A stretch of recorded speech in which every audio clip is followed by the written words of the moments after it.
Hey guys, how's it going? Hope you're doing well. My name is Crown, and today I'm going to read you some very interesting stories that I hope that you're gonna love. And now, without further ado, let's go!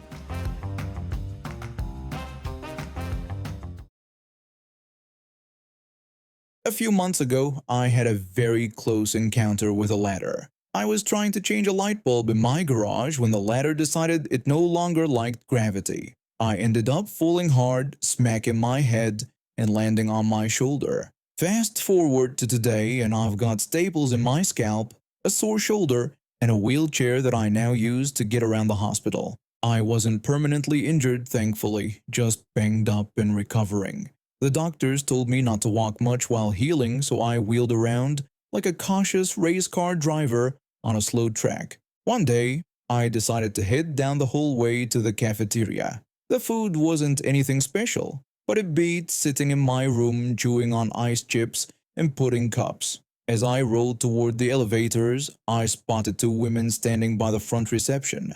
Both had that same sharp hairstyle, the kind that made people nervous in retail stores, and were dressed like they had just come from a homeowners association meeting. Right away, I could tell what kind of people they were.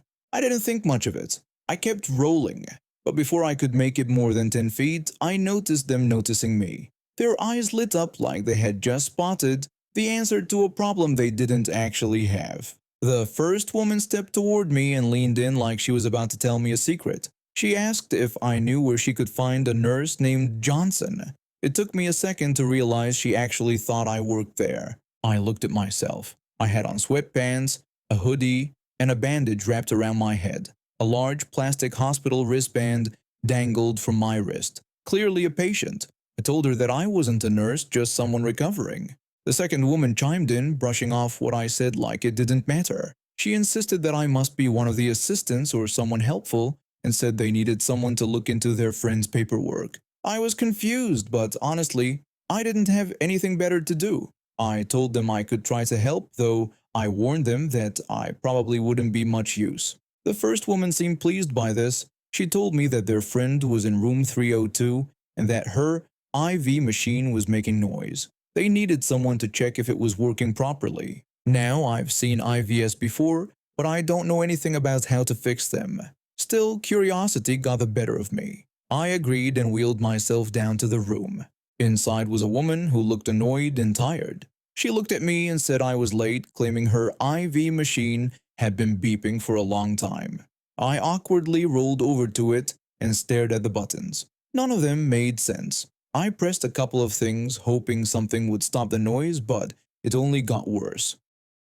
Just then a nurse happened to walk by and saw me poking around. She looked surprised and asked what I was doing. I explained that I wasn't staff, just a patient who got pulled into this by some women who thought I worked there. She smiled, clearly amused, and came in to take over. She pressed the right button in less than a second, silencing the beeping machine. She gave me a pat on the shoulder and told me to stick to recovering instead of playing nurse. I thanked her and made a smooth exit. Back in the hallway, I figured that was the end of the strange encounter. I was wrong.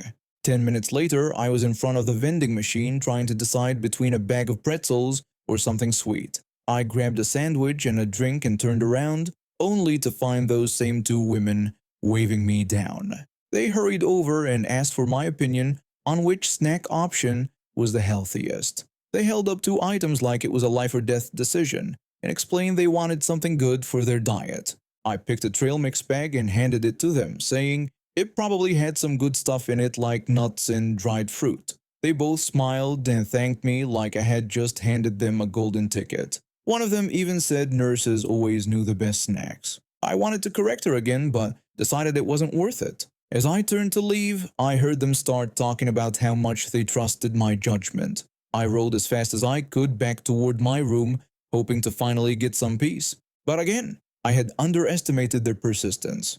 About 20 minutes later, I was sitting in a small lounge area watching TV when I heard them coming again. Their shoes made that click-clack sound that warned people trouble was arriving. This time they said their friend's room was too cold and asked if I could fix the thermostat. I tried to explain that I had no idea how to mess with the hospital's temperature controls, but they just waved off my concerns and said they were sure I'd figure it out. I gave in and followed them. The thermostat was mounted on the wall near the door. It had a little screen with buttons I didn't recognize. I tapped a couple randomly, changed the number by a degree, and told them it should feel better soon. They both clapped their hands and said I had saved the day. I rolled out of that room before they could come up with another request. The next morning, everything finally came to a head. I was being wheeled to the imaging department for a follow-up scan when I heard raised voices near the reception area. I turned to see the same two women talking to a nurse and a front desk worker. They were loudly complaining about me, not in a bad way, but they were confused. They said they couldn't understand why my name wasn't listed on the nurse directory. They claimed I had been helpful, patient, and professional, and demanded to know why I wasn't being recognized. The receptionist explained that I was, in fact, not a nurse, but a recovering patient. The women didn't take that well. One of them became defensive and said they were certain I was on staff. The other argued that if I wasn't a nurse, then why did I help them so much? That's when the head nurse stepped in. She had a stern look on her face and asked if this was about room 302. The women confirmed it was. The head nurse explained that someone had adjusted the room's thermostat and dropped the temperature far too low, causing the actual patient to start shaking uncontrollably overnight. They had to bring in heated blankets and fluids to stabilize her. The women tried to say they were only helping and had no idea it would cause harm, but the head nurse wasn't having it. She calmly but firmly said they were not to interfere with hospital equipment or patients ever again. She told them that pretending a patient was a nurse wasn't just silly, it was dangerous. They still tried to argue, so she called in security. By the time I passed them again, this time near the elevators, they were being politely but firmly escorted out. One of them looked furious, the other just embarrassed. They were told they could only return under supervision if visiting a patient and were not allowed to give instructions or make requests of anyone but the actual hospital staff. As I rolled past, I nodded once and kept going.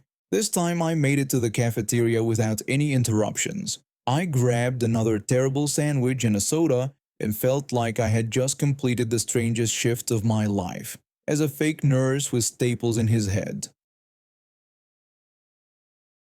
It was around this time of year when we finally took the vacation we've been dreaming about for a long time. My wife and I had been saving up for months. We're a small family, me, a guy in my 30s who works in IT, my wife who works long shifts as a nurse, and our two young kids both full of energy and curiosity. With life being so hectic and expensive, we hadn't really traveled much. But this year, we promised ourselves we'd make it happen. We picked England for the trip. It felt like the perfect place, full of history, easy to explore, and exciting enough for the kids without being too overwhelming. We landed in London a few days before the incident and had already done some classic sightseeing. The Tower Bridge, the museums, boat rides down the Thames. The kids were having the time of their lives, and so were we. That particular day was sunny, surprisingly so. We had packed light jackets and umbrellas, but ended up needing sunscreen more than anything else. The plan for the day was simple: head to Buckingham Palace. My oldest kid was especially excited to see the guards with the tall, fuzzy hats. He'd seen them on a cartoon before and thought they were the coolest thing ever. He kept asking if they really never moved or smiled, and I had to remind him probably about 20 times that no, they wouldn't break character and start kung fu fighting like in the show. We got to the palace just after noon. There was a decent crowd, but it wasn't overwhelming. People were taking photos, some just standing around admiring the place, and others trying to get the best view of the guards. My kids were completely mesmerized by them. They stared through the black railings like they were watching superheroes. While I was crouched down trying to snap a photo of my youngest pretending to salute, something sharp and high-pitched cut through the noise of the crowd. I turned toward it, confused for a moment, and then saw her. A woman standing far too close to the ropes was waving her arms and calling out to one of the guards. She had the sort of hairstyle people often joke about online, the type that screams, "I want to speak to your manager." Her sunglasses were pushed up on her forehead, and her clothes were bright and expensive looking. Beside her was a boy around 8 years old, frowning with his arms crossed. The woman looked irritated and was trying to get the guard's attention, clearly expecting some kind of response. It didn't take long to figure out what was going on. She kept pointing at the guard's tall black hat and motioning toward her son, making it obvious she wanted the guard to hand it over so her kid could wear it for a photo. She even stepped over the rope line, ignoring the signs and all common sense. The guard didn't move, not even a blink. He stood there like a statue, exactly as he was trained to. But the woman didn't give up. She looked more annoyed the longer he stayed silent and began talking louder. She waved her arms more aggressively, growing more frustrated by the second. Then she muttered something under her breath and reached forward toward the guard's hat. She said something about it being just a hat and tried to grab it. That's when everything changed. The guard didn't just stand still anymore. Without shifting anything but his mouth, he spoke up loudly and clearly. His voice echoed off the walls around us. Everyone nearby turned their heads to see what had happened. The woman froze for a moment, startled by how loud he was. But she didn't stop. Instead, she grumbled again, brushing off what he had said, and once more reached toward his hat. She stretched her hand out, clearly thinking she could still get what she wanted. The guard reacted fast. With one swift motion, he slapped her hand away. Not harshly, just enough to push it back, and then stepped forward and pressed his palm against her shoulder, pushing her backward. She stumbled several steps and landed flat on the ground. Her fall wasn't graceful, and a few people around us laughed quietly. I even saw someone trying to hold in a snort. The woman sat there for a second, stunned, before jumping back to her feet with her face flushed and full of anger. She started yelling, pointing fingers, saying the guard had assaulted a mother and that she was going to call the police. She kept saying she was going to sue the entire place. Her voice rose higher and higher as her face twisted with rage. But the guard didn't say another word. He simply gripped his rifle with both hands and lifted it slightly, not aiming it at her, but holding it in a way that clearly told her to back off. It wasn't threatening, but it was firm. That's when she paused. Her shouting stopped for a second and her body stiffened. She looked up at the rifle, then back at the guard's serious face. Something in her finally clicked, and she realized she'd gone too far. The people around us started clapping and cheering. Someone shouted support for the guard. Others laughed and made comments about how ridiculous the whole thing had been. The woman suddenly looked very small compared to how she had been earlier. Tiny, embarrassed, and outnumbered. She spun around without saying anything else and started walking away as fast as she could. Her arms were swinging hard, her back stiff, and her jaw clenched. It looked like she was holding back tears or screams, maybe both. Everyone thought it was over, but then a small voice broke through the laughter. It was her son. He had been standing nearby the whole time and now realized his mom had walked away without him.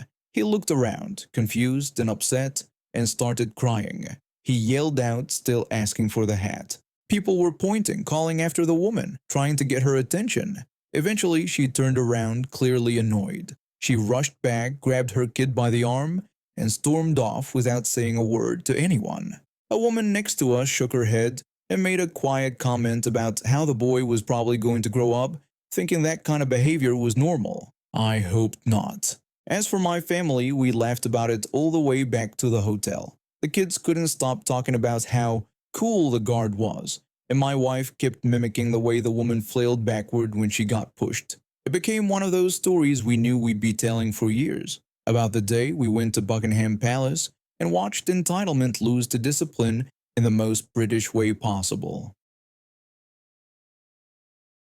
I'll be honest, I was spoiled as a kid, not just a little. I had nearly every video game console a child could dream of. My room was basically a mini arcade.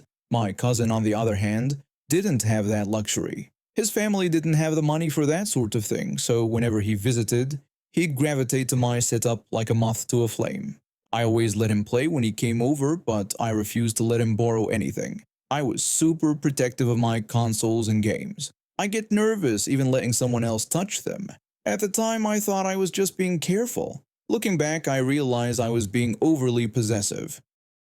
Fast forward to a few years ago. We were both adults by then. I had moved into my own place, and my cousin had a stable job. He had his own gaming systems now, but he had recently gotten into collecting retro consoles, the kind I had kept all these years. One day he told me he was trying to rebuild a collection of classic systems and asked if I'd be willing to sell him a few. I politely declined. I explained that those consoles held a lot of memories for me. I planned on keeping them, maybe even passing them on to my future kids. He understood. He didn't press the issue. After that, he never brought it up again. But his dad, my uncle, wasn't as understanding. For years, he had made little comments during family gatherings. He would casually bring up how stingy I was as a kid, saying things like how my cousin never got to borrow my consoles, even though he was just a kid himself. He said it in a way that sounded like a joke, but there was always an undercurrent of resentment in his voice. It became clear over time that he genuinely believed I owed his son something because of how I behaved back when I wore cartoon pajamas and couldn't tie my shoes properly. Despite his weird behavior, I brushed it off. I figured it was just old man bitterness and didn't think much of it. Then, in late 2022, after I had fully moved into my apartment and had all my retro consoles stored neatly in a closet, my cousin came over to visit. We hadn't hung out in a while, so it was great catching up. At one point, he handed me a small wrapped gift and smiled. When I opened it, I found an old Nintendo 64 cartridge, Majora's Mask. It had always been our favorite game. It was thoughtful, nostalgic, and I genuinely appreciated it. I could tell it meant something to him too. That same weekend, things took a wild turn. 2 nights after that visit, I was fast asleep when I heard a strange metallic sound, like something hard pressing into a lock. Then came a loud snap followed by faint creaking. I jolted awake immediately on edge. My heart was pounding as I grabbed the nearest heavy object, my camera tripod, and crept toward the source of the noise. I quietly called the police and whispered that I thought someone had broken in. While waiting for them, I peered through a crack in my bedroom door, trying to see who was in my living room. The moonlight coming through the window caught the top of someone's head. A shiny bald spot reflected just enough light for me to recognize him. It was my uncle. He was crouched in the corner, rummaging through my storage bins with gloved hands. He moved slowly as if he was trying to be quiet. I watched as he pulled out a console box, then another, flipping them around and setting them aside as if he was searching for something specific. 10 minutes later, the cops arrived. They came in with flashlights and clear voices, telling the man to freeze and drop whatever he was holding. He stood up, startled, and tried to talk his way out of it, but the officers didn't entertain it. They asked him to put his hands behind his back and walked him out in cuffs. After giving my statement, I explained what happened and told the officers I hadn't been robbed yet, but that he had broken the lock on the balcony window to get in. I pointed out the damage, the part of the window frame that had splintered and the cracks that spread out like a spider web from the lock mechanism. I had the option to press charges, but I chose not to only because my cousin asked me not to. He said his dad had been struggling mentally since the pandemic and that something like jail time might push him over the edge. I agreed to drop the charges, but I did demand he pay for the damages, and I started the process of getting a restraining order. I also immediately ordered security cameras. They weren't high-end, but they worked. They alerted my phone and were easy to hide. I wasn't taking any more chances. Things were quiet for a while after that. My cousin apologized again for what happened, even though it wasn't his fault. We continued to talk and he told me more about his own life, how he had recently moved in with his girlfriend, who was just as obsessed with retro games as we were. They had started building a shared game room together. He sent me pictures of their setup. It was amazing. Shelves lined with consoles, rare cartridges framed on the wall, LED lighting around the edges. It looked like a museum of nerd nostalgia. They shared photos of the room online and unfortunately, my uncle saw them. A few weeks later, my cousin threw a surprise birthday party for his girlfriend. It was a small event with close friends and family. I was invited and it was great seeing everyone. But then the door opened and in walked my uncle. He hadn't been invited. His face was red and he looked angry. He immediately started shouting at everyone, accusing the whole family of turning against him. He said we had no loyalty, that we let the little traitor steal his son, that I was selfish, and the rest of the family were weak for not backing him. My cousin didn't argue. He just told his dad to leave. A few friends escorted him out. We thought that was the end of it.